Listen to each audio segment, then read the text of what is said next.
Okay, Friday, October 10th, I will be in Buffalo, New York at Nietzsche's. The next day, October 11th, Saturday, I'll be at the Retro Game Con for their official after party. That show is sold out. Sunday, October 12th, I will be at the Troy Speakeasy in Troy, New York, which is right by Albany. That's upstate New York. October 25th, I will be at the Woodlands Tavern in Columbus, Ohio with Glow Stick. Then I'm going to the UK, November 14th, 15th, and 16th. I'll be in London on the 14th. On the 15th, I will be in Leeds. And on the 16th, I will be in Milton Keynes, United Kingdom. So yeah, SUMPmusic.com. On with the pod.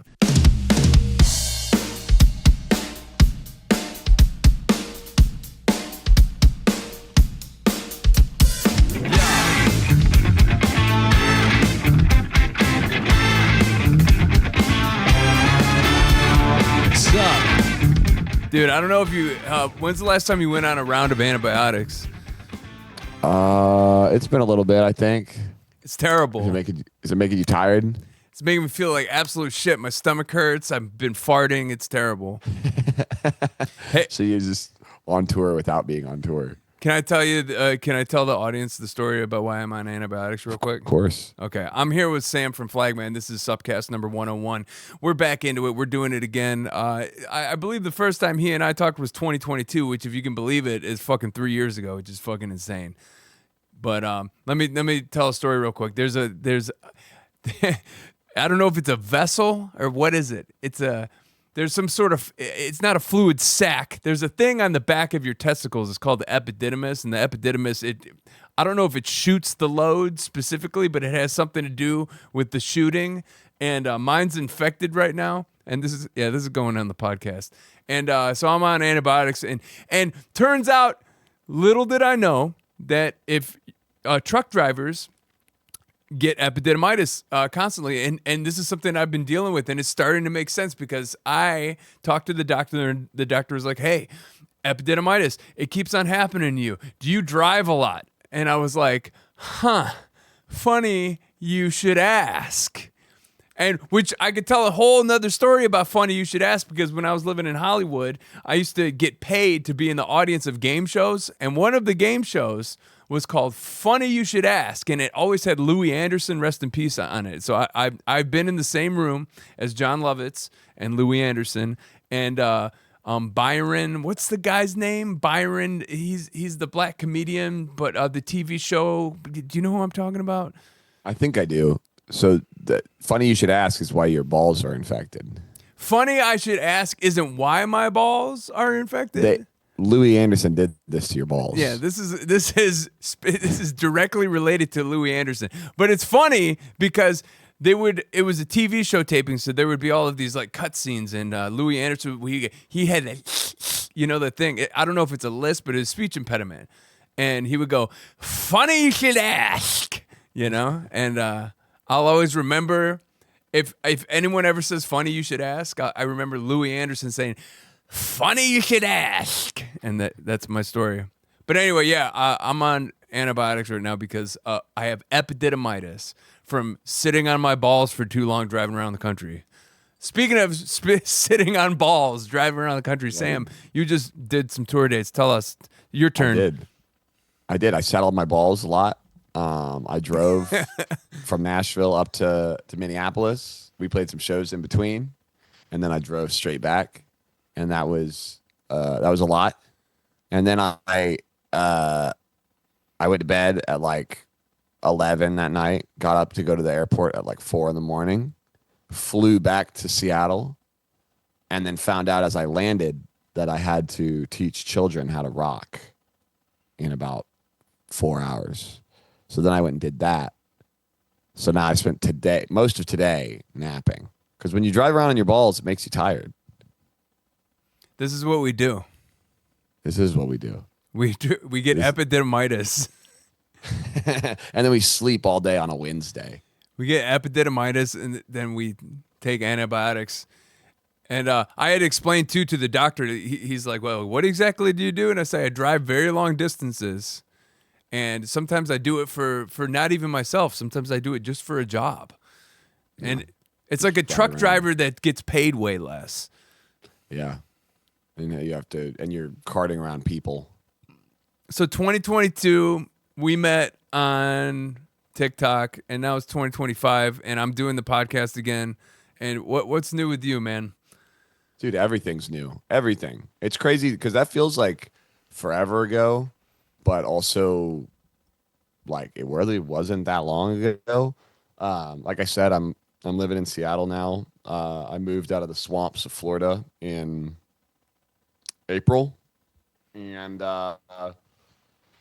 new music, new lineup. I just played that. Actually, these first shows was the flagship, or no, not flagship, the maiden voyage. That's it. Of Flagship Flag Boys. It was the flagship Flag Boys, brand new Flag Boys. And to anybody that's wondering, you know, it's Flag Boys for life for a reason. There are no former Flag Boys. So when people keep coming up and going, what happened to Cody? What happened to Grant? Hey man, they're Flag Boys for life. It's just a new season, baby. I like that. Yeah, part of the ship, part of the crew, that kind of thing. I like, especially after touring with Green Jello and being around the Fishbone guys and the P-Funk guys, it seems like, I mean, even the Verve Pipe, the band I work for, there's people that still claim Verve Pipe, even though they're not in the band anymore. So it's kind of one of those things Still claim pipe. Yeah, I still claim pipe. It's one of those things where once you're a part of something, I mean, I guess you technically could say, if you were in the band Fishbone, that you are a Fishbone soldier for life, because why wouldn't you be? If you were part of that cavalcade of human beings, I don't think anyone could take that from you, that you are not a Fishbone soldier. I might not currently be a Fishbone soldier, but look at George Clinton. Look at how many musicians have played with P-Funk. So it's one of those things like, yeah, Flag Boys for life. I understand that. Dude, it's once you've driven around on your balls, you've got epididymitis, or however you say it, then, you know, you're going to have that forever. Actually, I hope you don't have that forever. No, it sucks. It actually hurts. Once you are on a round of Cipro because your balls hurt, because you have a bacterial infection in your epididymis, you're an epididymitis for life. You're an epididyboy for life. Yeah, epididyboys for life. Dude, let's put that on a t-shirt. That's the next SUMPP t-shirt. Yeah, SUMPP, Epididyboys for life. I infected my epididymis for this. Yeah. I drove around for a month and I got piz on my leg. So, but let's talk about you, because what I'm realizing with starting the podcast again is I talk too fucking much. So there's a new single out, a new Flag Boys single. There is. And it's called The Punishment Committee. And we have this will be out on Friday, right? Maybe. Are you asking me? Yeah, I'm asking you. I don't fucking know, dude. Okay, maybe it'll be out. If it's out on Friday, on Friday, October 10th, we'll be announcing the full EP, which is called Before the Blast. So I've been working on that this summer. When I moved out here, I was like, you know, everything I know is on the other coast. And I've been kind of putting off getting into like home recording stuff. So I invested in some plugins and some software and spent most of the summer just like every day, like, okay, I'm going to wake up and fire this thing up and I'm going to just try to write something, you know. And in doing that, this EP kind of fell out. So it was sort of an experiment in just like discovery, learning, and creativity with the new software and the new situation and everything like that. So new EP, even 5 new songs. Oh, yeah, baby, it's coming. I was so one of the shows I did on my last tour was in this guy's backyard in front of 5 of his friends, and he's like, I got this idea. I want to start this YouTube channel where I'm dressed in drag and I'm like a late night horror movie host, and I'm playing public domain movies and I'm talking about them and whatnot. And he's like, what sort of gear do I need? And I just told him, like, just start fucking doing it. Do you have a phone? And it like, what's stopping anyone these days from learning a new skill and just hopping into something, you know? Yeah. So you hopped into it. I did. And honestly, like that, exactly what you said, that kind of kept me from doing it for so long. And Dude, turns out there's a YouTube video for any problem you run into. Even at this point. epididymitis. Even epididymitis. It's just a YouTube video that tells you you've been sitting on your balls too long. Actually, AI told me that. Did they really? I mean, yeah, because Google and AI are one in the same. You went on X and you said, "Hey Grok, what's wrong with my nuts?" Yeah, I said, "What? My left testicle hurts." What's wrong with it? Yeah, and it said, "Have you been pizzing lately?" So is it too much pizzing? Is it holding your piz? What causes this? The epididymitis has nothing to do with piz. Of my understanding is that it has something to do with the blasting. Speaking of blasting, the new EP by Flagman. Yeah. So this is a pre-blast type situation. It's just it's the vessel that makes the juice come through while blasting. Yeah. The epididymis. I don't know. I could look it up, but I'm too busy figuring out just how to switch the stupid fucking camera. No, I like, you know me, I prefer to speculate.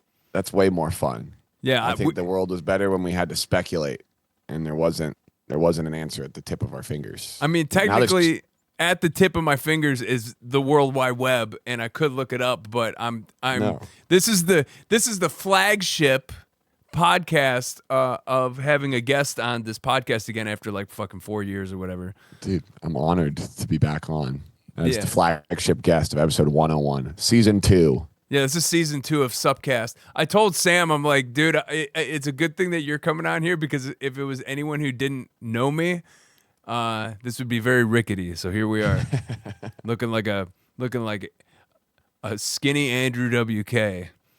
That's what I was told. Some sort of a vampiric Andrew WK. I think it's just because of the lighting. It is. It's got me all washed out, dude. I'm trying to like make my face look normal. You're doing it. What made you? What's the short or long version of you leaving Florida?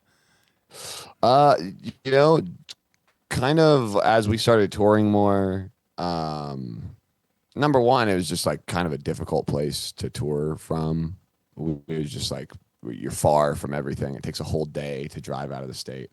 And so I moved to the other corner. We figured the other corner was good. No, but there was that. And then obviously as like, you know, paths in life take people different ways. As I moved the microphone away from my mouth.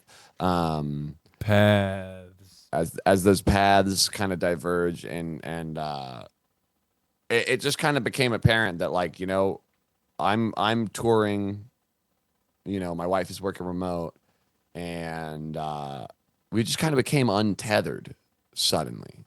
It was always part of the plan to move.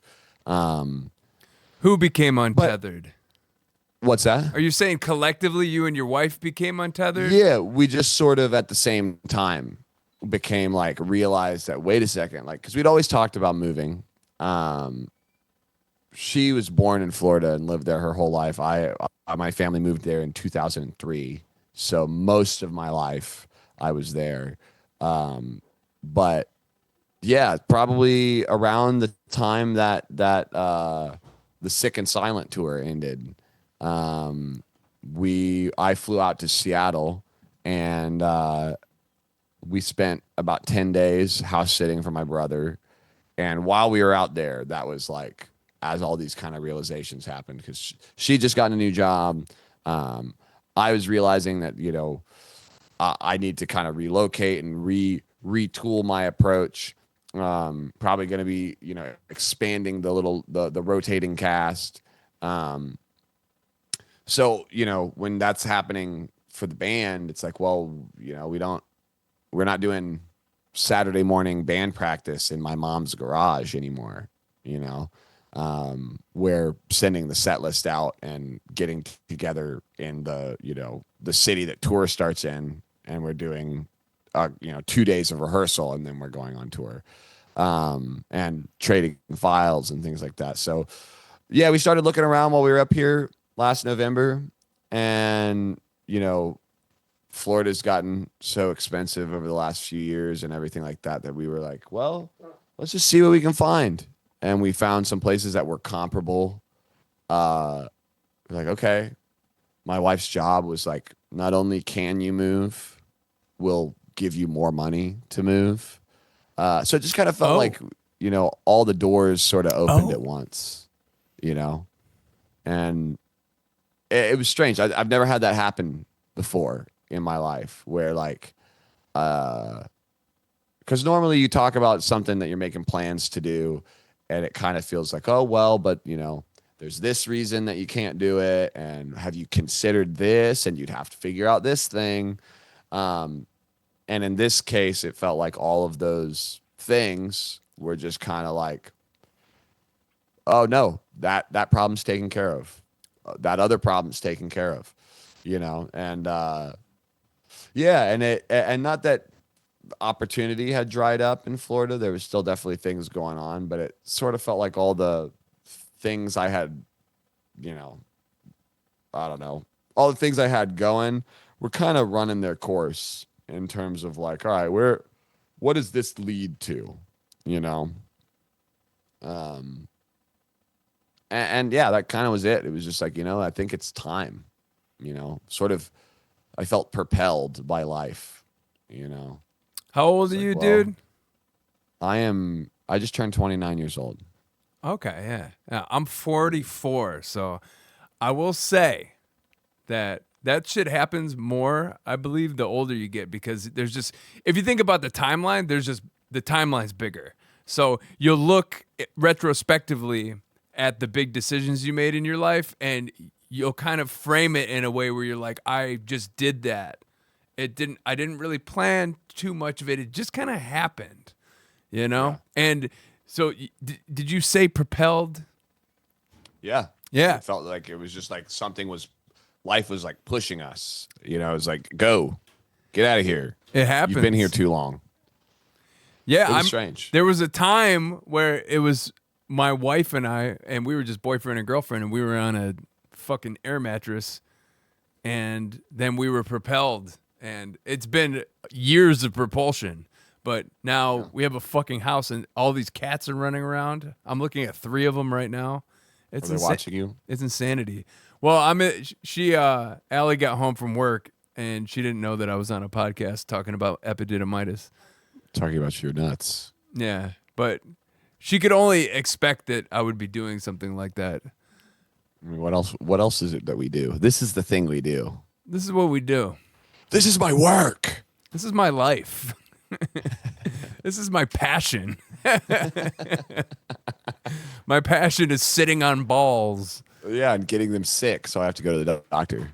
Yeah, it's just funny though, because he's like, hey, is there anything you could do to maybe get up and move around more? And I'm thinking to myself, yeah, I would have to stop the vehicle and get out and move around more. But sometimes, we have places to be, dude. I wake up at 6 a.m. as the sun is coming up, and I start driving, and I have to drive from Denver to Wichita, Kansas in a day.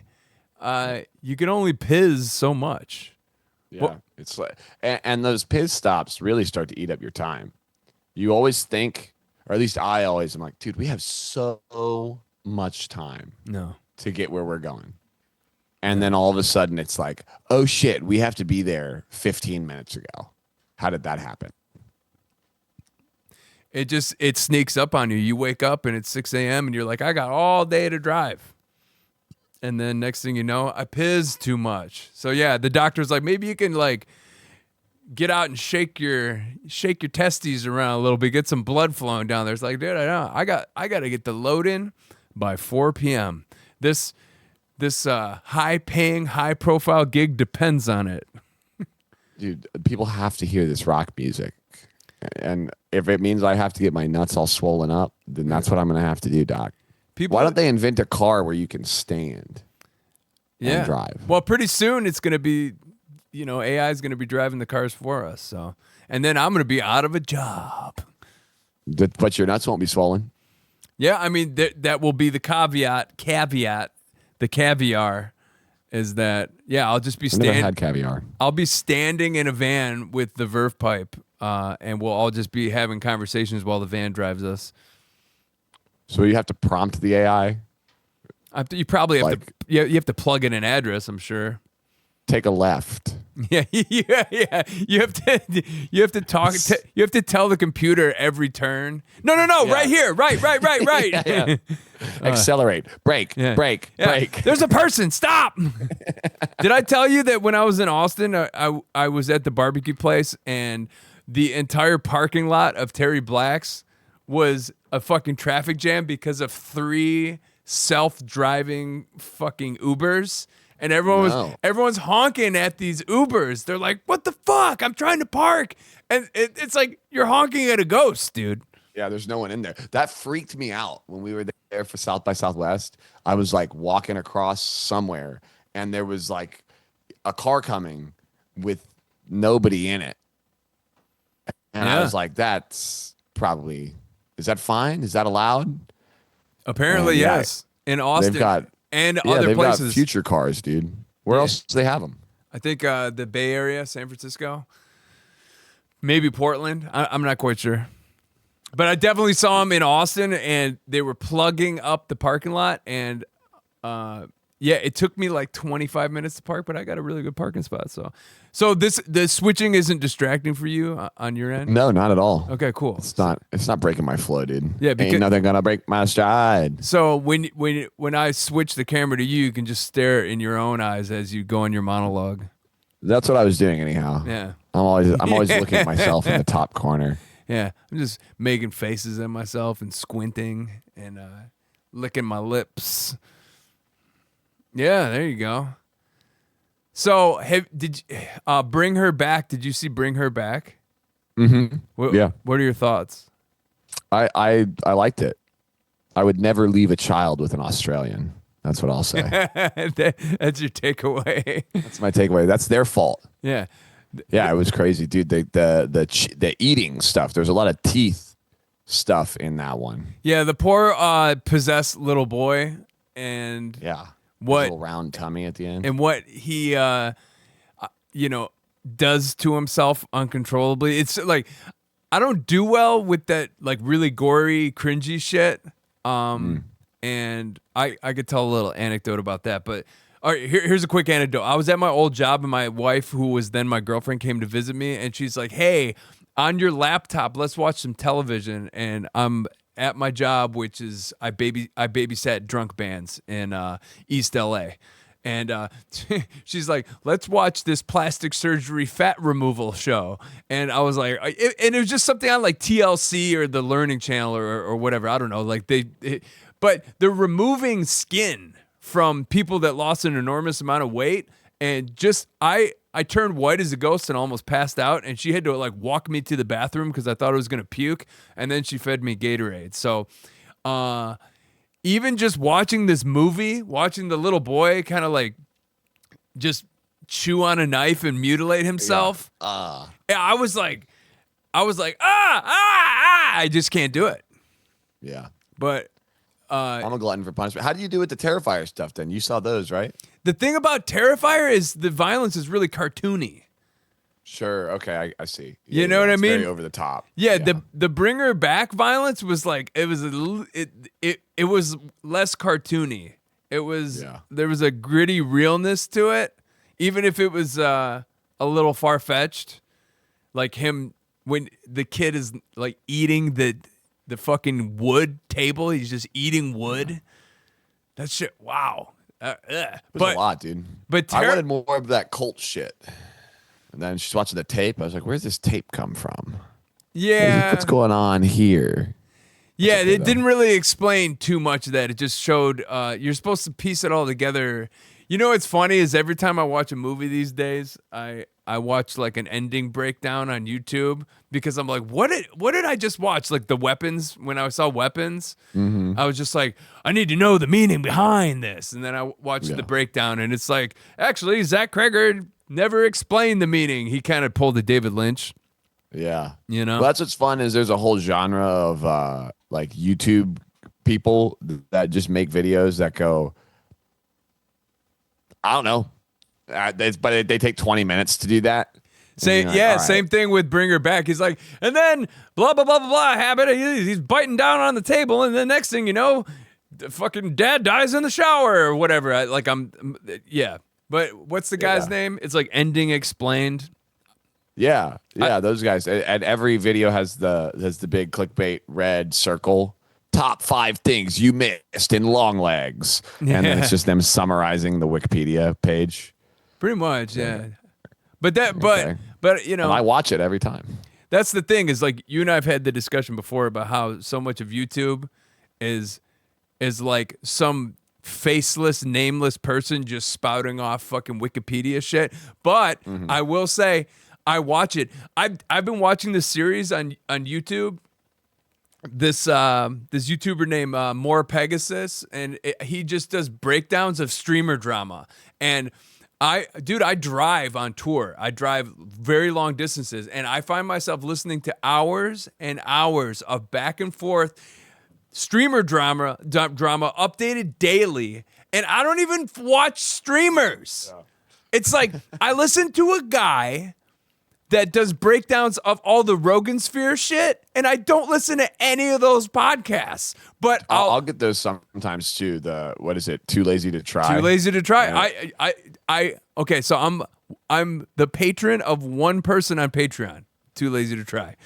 Really? I pay $6 a month to hear a guy talk about Joe Rogan and Theo Von and Bert Kreischer.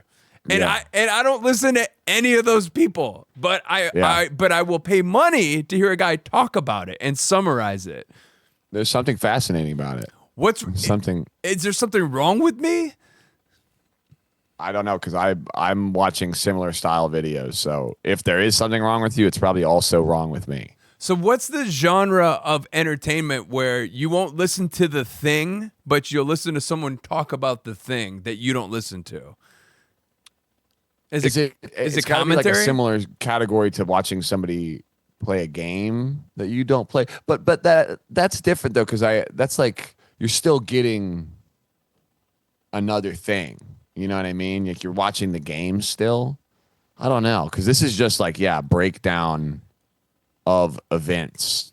I don't watch about people that I don't watch. Exactly. I don't watch Hassan Piker. I don't watch Ethan Klein. I don't watch Destiny, but I will watch a video that talks for 30 minutes a day about all of the mudslinging that's happening in their little world. Is that weird? It's so strange. It's an odd lane for the YouTuber, but like, how did he think to be like, you know what? There's enough people that are going to be into this that I'm going to dedicate, because that's got to take so much time, because those guys stream all day. This YouTuber, it's a series, and the series is now like 120 episodes long, because every day these motherfuckers, there's more ammo for them to fucking hate each other, and they're online so constantly that they're constantly picking up apart clips of each other's streams and just like using it as fodder to fight each other in public, on Twitter, and like on their podcast. And it never ends. Every day there's a new video by this guy being like, welcome back to a series so diabolical. Even Lex Luthor subscribed. Like that's the way he announces every one of them. And then he just talks about how stupid all these streamers are. Dude, I just saw that there's a new. It might be already on the video. It's editing out my microphone like it's a dick. Yeah. They said Hassan's shocking his dog, and it was just like a bunch of close-up pictures of people trying to like zoom and enhance the dog collar. It's like the people that do their body language experts, but yeah, exactly. But they're just some fuckhead on the internet. They're like, well, if you look at his face, he blinks his left eye at 3:43 and 12 milliseconds, and that is indicating that he's lying. You know, dude, everybody knows that. Everybody. I'm an expert. Oh yeah, I did my research. Yeah, I like the yeah. Hi, I'm whoever, and I'm an expert. No credentials shown. Believe me. Oh, okay. I believe this guy.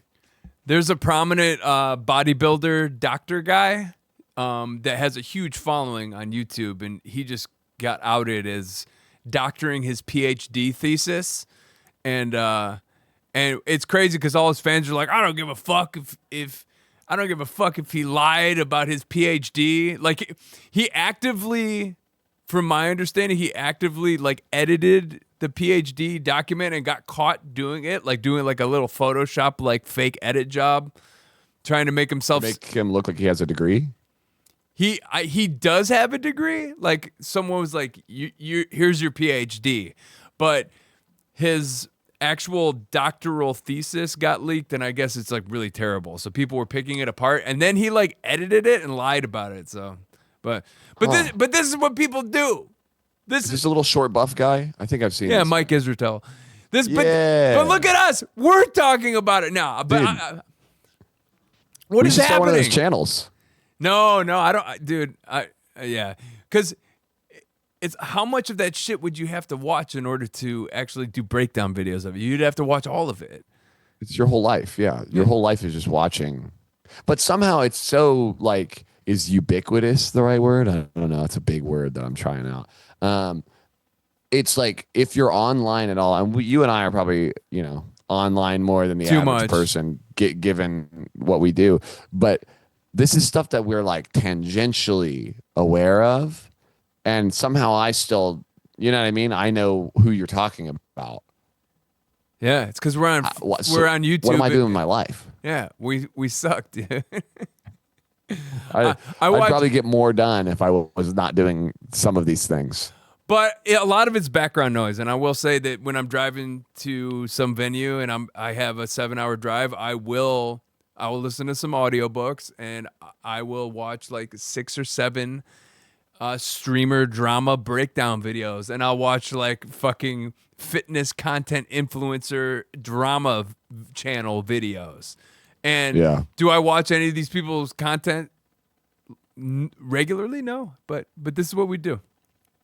Dude, sometimes you need something to pass the time because but also it's like a weird line you have to walk, because I was trying to listen to some audiobooks on my long drive back to Nashville, and it was just a little too like I was hearing it, but I was not processing because I'm like trying to absorb information, and I just couldn't do it after like 5 or 6 days of driving around and no sleep and being in the middle of nowhere. So yeah, I found something like, all right, I just need something that's a little smooth brain for me to have, just have on, something that I can engage with so I'm not getting sleepy, but also something that if I zone out for 5 minutes, I'm not like, wait a second, did I miss the important part of this book? Yeah, I've been listening to the Dune novels, and there's times where I'm driving and I miss like pages. Yeah, that seems like it would be too like heady on tour, It's all the narration is in like heavy British accents too, so it's a little hard to digest. I will say I had an easier time on tour listening to like Cormac McCarthy novels, like something where the pace and the wording is a little bit more literal as opposed to it is. Dude, the Dune novels are heady, and it is some British guy speaking really eloquently. And you have to kind of pay attention to it. It's a lot. I find myself like going into La La Land, and that's why maybe that's why that type of YouTube content, the streamer drama shit, it just works for me on tour, is because it's just slop. But yeah, dude. But it's entertaining. To occupy it's entertaining. The mind. Occupy your mind, bro. Dude, come in here and occupy my mind. Dude, occupy my epididymis, bro. It's being occupied right now. Yeah, that's the whole problem. It's occupied by bacteria. Yeah. As I'm sweating on antibiotics in my basement. But yeah, okay, so for those who are not indoctrinated, Sam is Sam's like the Meaty Lance guy. It's funny. Yeah. It's funny because I was at my job at the catering company, and some dude came up to me. He's like, "Hey, are you SUMPP?" And I was like, "Yes."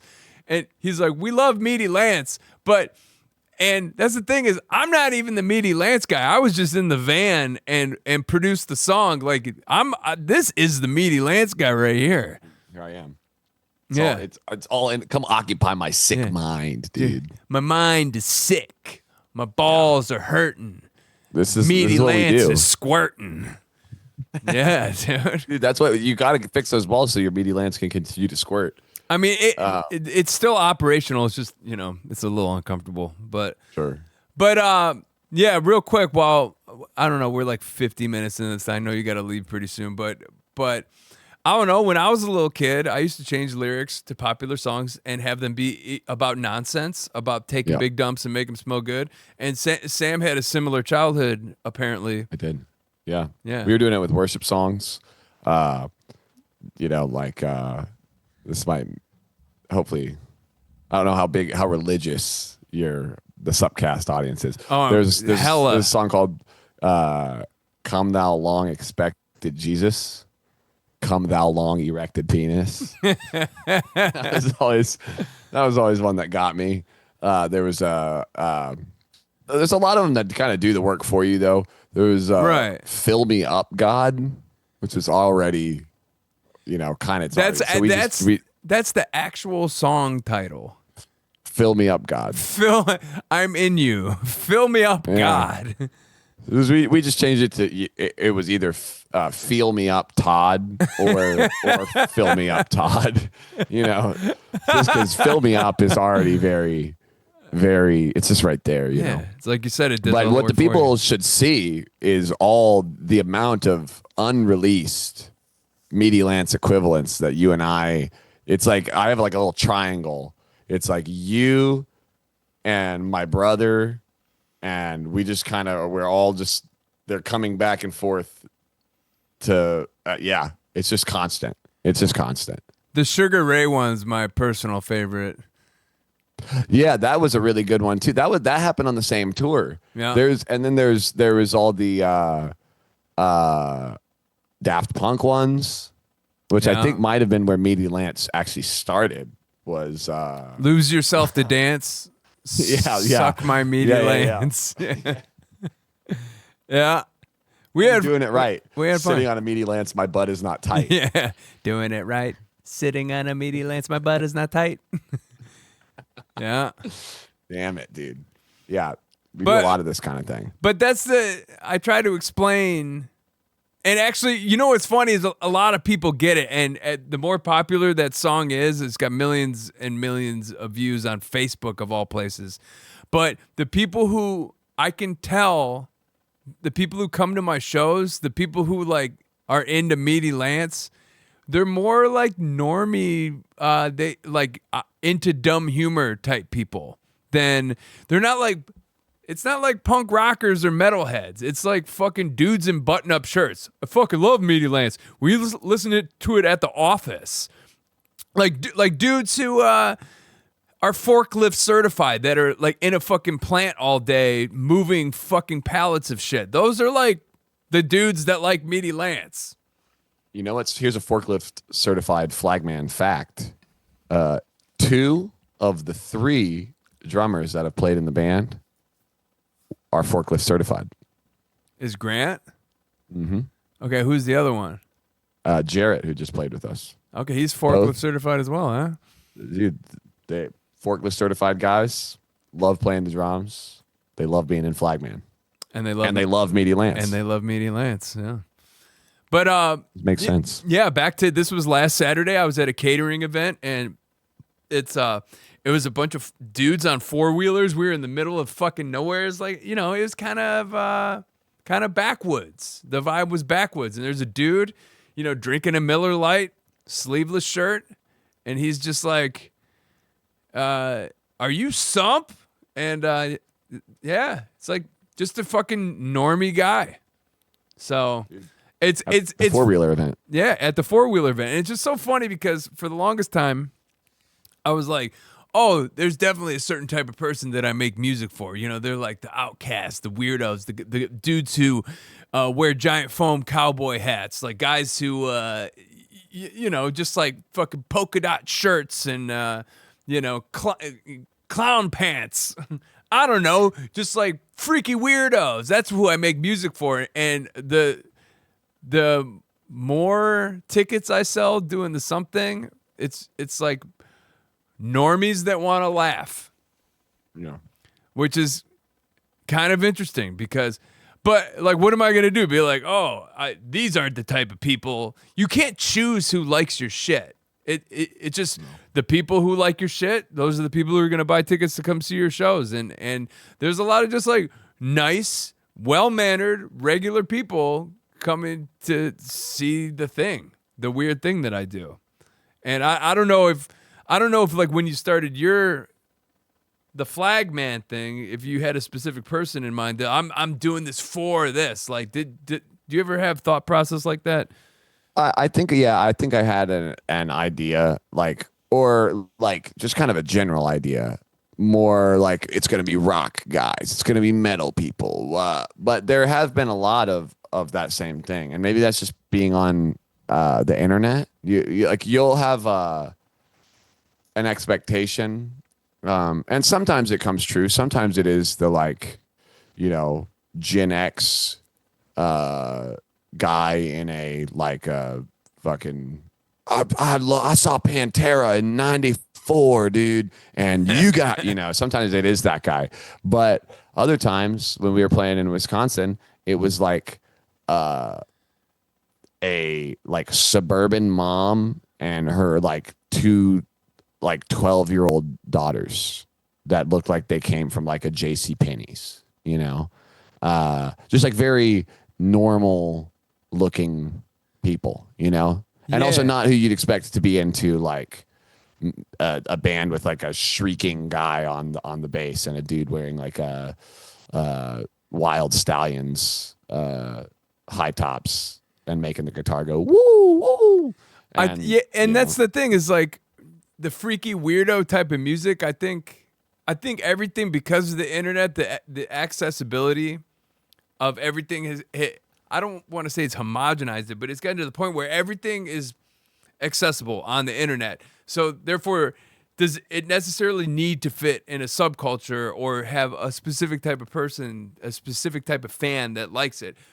It's interesting just because you travel all over the place. And when I was in Wichita, Kansas, the guy's backyard that I played in, this is a dude who likes to hunt and fish, Yeah, which is not who you'd think when you're making weirdo stuff in your basement and listening to I'm listening to Frank Zappa and Mr. Bungle and I'm a weird guy. Not that that's your intention setting out to make weird music for weird people, but you kind of have this thought that you're well, this is probably only certain types of people are gonna get where I'm coming from, and they're gonna have to be as weird and fucked up as me. And then, but that's not it's true. No, it's not. It's people like stuff.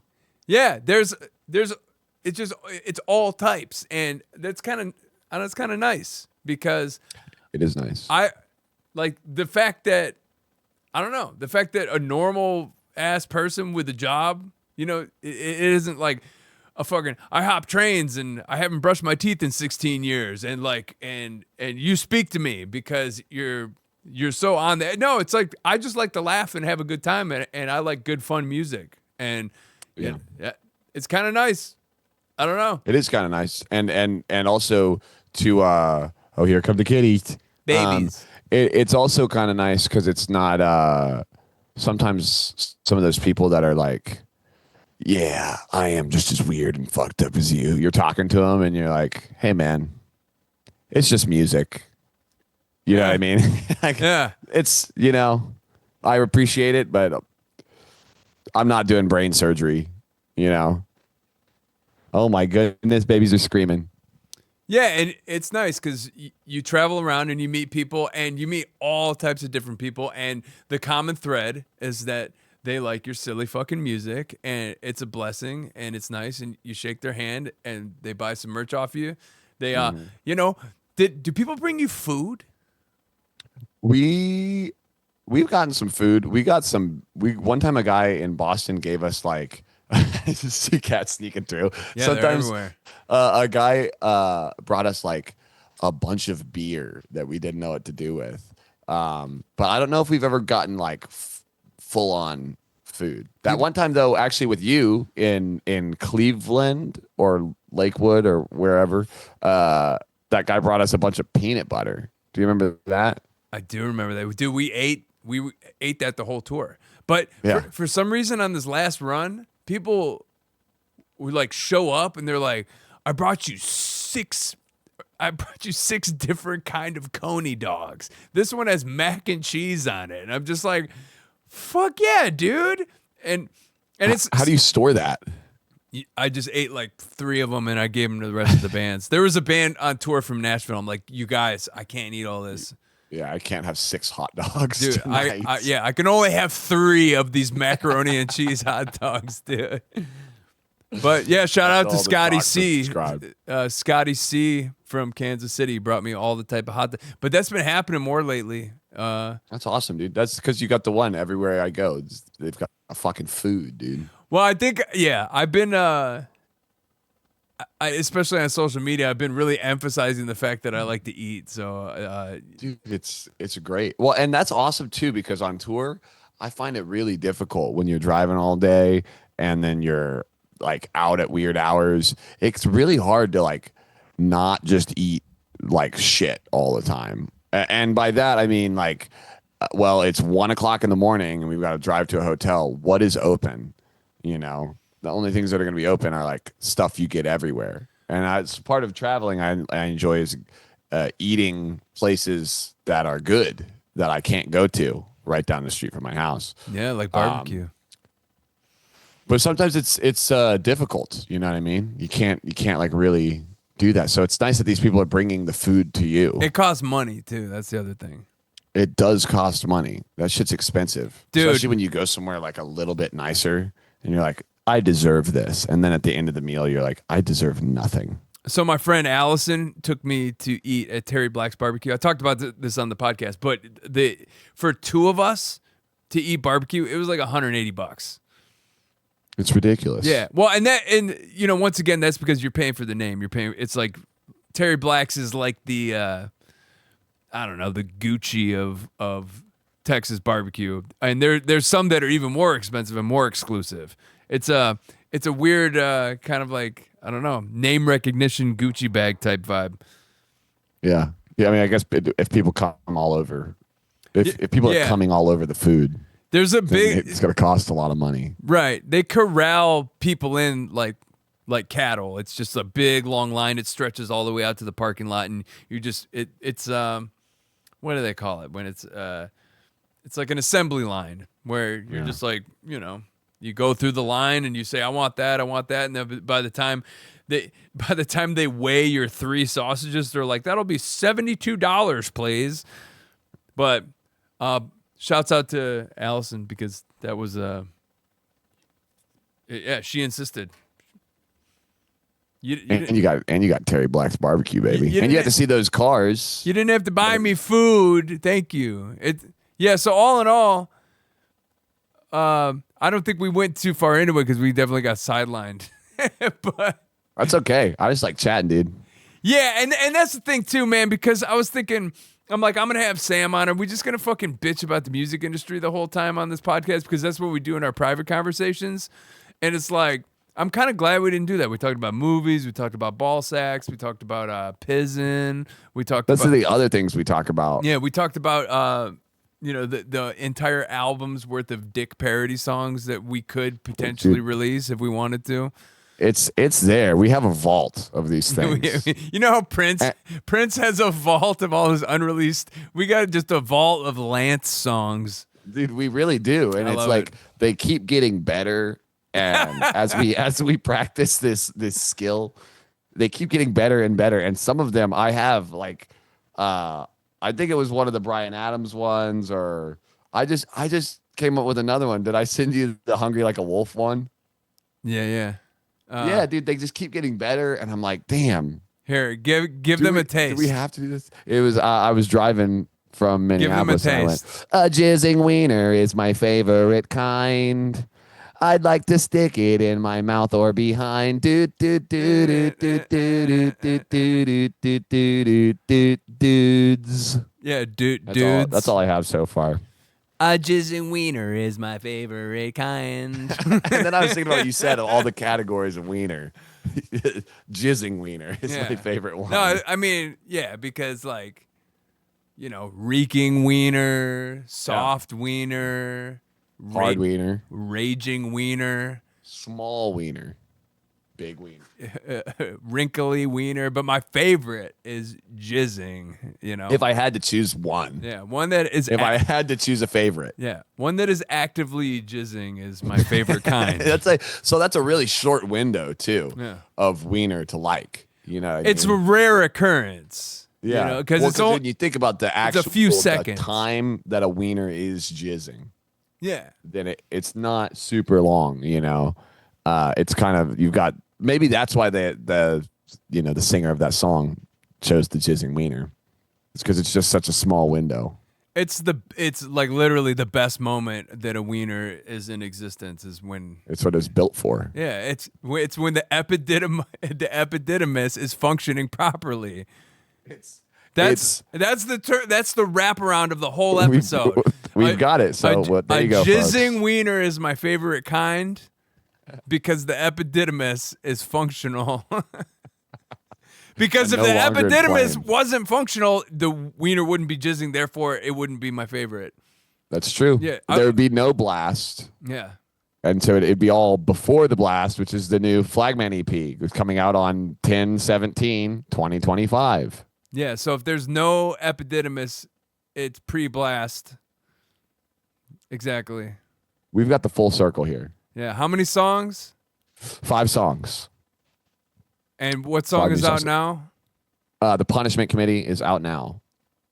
And where can you find all this? Everywhere on the internet.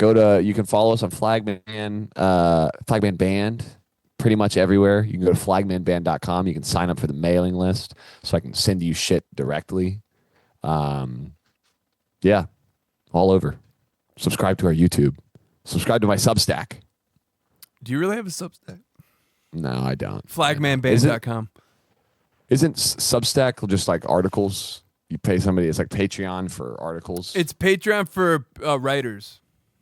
Like subscribe. If you have Patreon, though, you could subscribe to our Patreon. Right. Subscribe to my Substack. I write short stories about, I don't know, stuff. Your favorite types of wiener? Yeah, my favorite types of wiener. I write short stories about jizzing wieners. Maybe that's what we should do. This is our jizzing wiener poetry corner. I think we definitely should start a Substack, and we could collectively gather poetry about, like soft romantic novel type stuff. I like that. Yeah. Let's do it. Next project. Let's quit this music thing. Start a Substack. Okay, so on Patreon, a jizzing wiener is my favorite kind. And then on our Substack, it'll be like Gary and Lance. a tale of two epididymoses. I like it. We've got it, dude. New career launching. I think we're gonna. That's breaking news here on 101. I think we're gonna be rich, man. I think so too. I think that $1 million is right around the corner. Yeah, it's funny too because I see these people posting all the time and they're like, "Man, I made X amount of money posting reels on Facebook." And there was 1 month where I got 20 million views, and I can't make money. They will not give me monetization on Facebook. So that entire month where I was just murdering it on Facebook, nothing, zero, nothing, dude. So I didn't get that many views, but on TikTok I was monetized there for a little bit, and I think I made like $8 or $9. Yes, I could not figure out how to cash it out. It was just sitting there in the creator fund, and it'd be like, oh, you got to submit like a W-9 or whatever. Submit it, and it would be like, cool, you got to give us like 2 weeks to process that. And then 2 weeks later, they would be like, hey, we couldn't process your W-9, so you got to do it again. That was they're holding my $9 hostage. That was when TikTok was owned by a Chinese corporation, and now it's owned by some sort of, some sort of freedom smashing, terrible dictator. They wouldn't let us have it. So wait, will they let me have it now? Will they let me have my $8? Maybe they'll let you have the $9 now because they're capitalist swine and they're not Chinese communists. Bro, it's gonna switch my whole opinion of it. I'm ready to switch sides over $9. Yeah, you're back. We're back, baby. Give me $9, baby.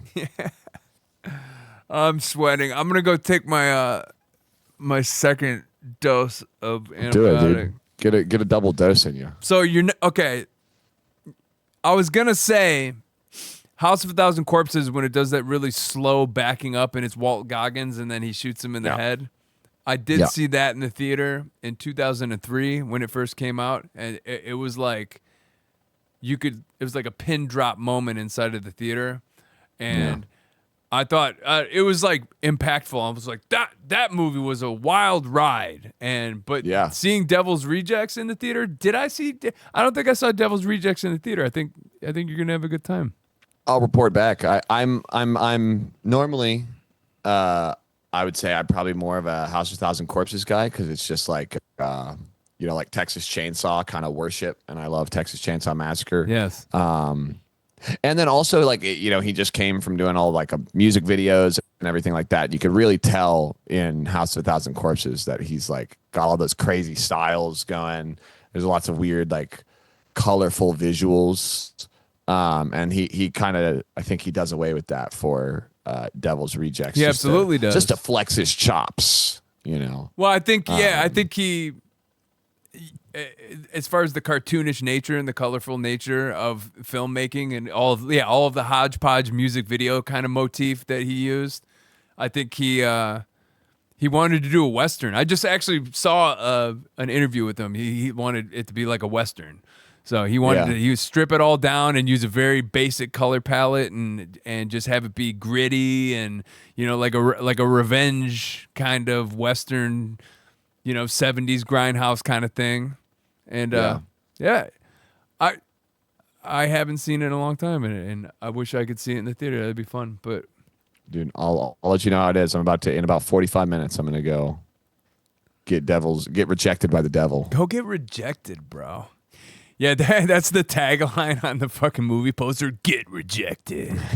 Yeah. Dude, let's get a hold of Rob Zombie and he needs to let us write the taglines for his movies. Right. Get rejected. Rob, we have this great idea for a movie that you did 22 years ago. We got this great idea for this movie that you've already made. Yeah.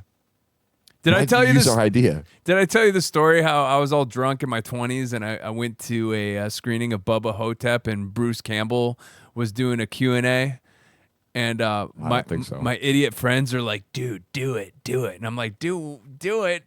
They're like, do it, and I raised my hand and Bruce Campbell fucking points at me, and this was like Evil Dead 1 and 2 and Army of Darkness were all that was out, and Sam Raimi was doing the Spider-Man movies because this was in the 2000s. And I was like, hey, Bruce, when's Evil Dead 3 gonna come out? And he just looked at me and he's like, you fucking. And he said, well, when Sam Raimi is done making big blockbuster superhero movies with Tobey Maguire, I'm sure he's gonna be breaking my door down to make Evil Dead 3. And he just had, just his smarmy. But as soon as I asked a question, everyone in the theater just groaned. They're like, ah. But that was did the thing. I did the idiot question. But that was back when I was drunk and I would do stuff like that. Hey, man, it's a good question. I would be wondering the whole time. Yeah, but it was just one of those things where you knew Bruce Campbell has been asked that question. He's been asked that question the most amount of times. Mm-hmm. This was before it's the thing that everybody says to him. This was before Ash versus the Evil Dead. Yeah, which I haven't watched. I've heard it's good though. My wife likes it. Yeah, that's her. Did you see the new Evil Deads? Yeah. That's her celebrity pass. She's like, for some reason, she's got a thing for Bruce Campbell. Yeah. I mean, he's very handsome. Yeah. He's got the cleft chin. Yeah. I don't. You got to get that in. Maybe that's what's missing. That is what's missing. What do you think the state of Bruce Campbell's epididymis is, though? That's the real question. I don't know. It depends on how many hours he drives the day sitting on his balls, dude. Let me find out. Could somebody ask Grok? Hey, Grok, how many hours a day does Bruce Campbell sit on his balls? This is the life-changing technology that AI is bringing to us. Yeah. Grok knows. Is it Grok? It does. I don't know. I think that's the one on Is Twitter. that the Twitter AI bot? I don't go on Twitter. I just go on there and then I see the things like you're seeing on YouTube. That's where I see that stuff, where it's somebody zooming, enhancing a picture from a Hassan Piker stream, being like, if you check out the lower left quadrant at 3:09, you can slightly see a dark box that resembles that. Like people are in full psychosis. I will say that I lived with 2 pit bulls that were trained to attack humans because we lived in Long Beach, and the owner of the dogs made sure that these dogs were mean. And yeah, he definitely used shock collars. But if he didn't, those dogs were violent. They mauled you to death. Yeah. Those dogs were very intense. But as far as the entire breakdown of the video I watched earlier today, it seems like Hassan Piker is potentially in the wrong. Is he shocking his dog? Yeah, but that's the thing, is it's just speculation. No one can prove it. They're doing all. That's what I mean. They're doing all. They're sleuthing. Yeah, they're doing all of the zoom in streamer sleuthing. But who, at the end of the day, who knows? My thing is, don't they have anything else to do? Don't you have any? And I say that as somebody that's also sitting there looking at the pictures, going, I wonder, is he doing that? And then I catch myself and go, wait a second. I don't give a fuck. The answer is we all have things we could be doing instead of that shit. Like healing our epididymitis and getting rejected by the devil, or listening to Flagman, or subscribing to our Patreon. Yeah. Subscribing to my Substack. I was dethatching my lawn while listening to that video, so I was, multitasking. But, what does that mean? You're dethatching your lawn. Oh man, you got another hour to talk, bro. Dude, let's do a part 2 to this, a Patreon exclusive. Exclusive. The Neil talks about the lawn. dethatching his lawn. This is interesting shit.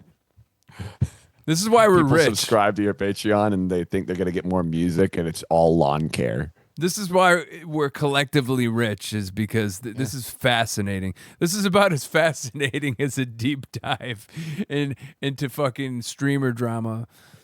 That's what I'm saying. And tons of people watch that. So why wouldn't they watch the Dethatching the Lawn? Why wouldn't they watch 2 weirdo musicians explain lawn dethatching and epididymitis? They will. They are. Somebody's watching it right now. This person that I'm pointing at is watching it. Yeah, we're watching it. Hey, thanks for watching the video. Comment below. It helps the algorithm. And then there's a Patreon link right here if you want to support the channel.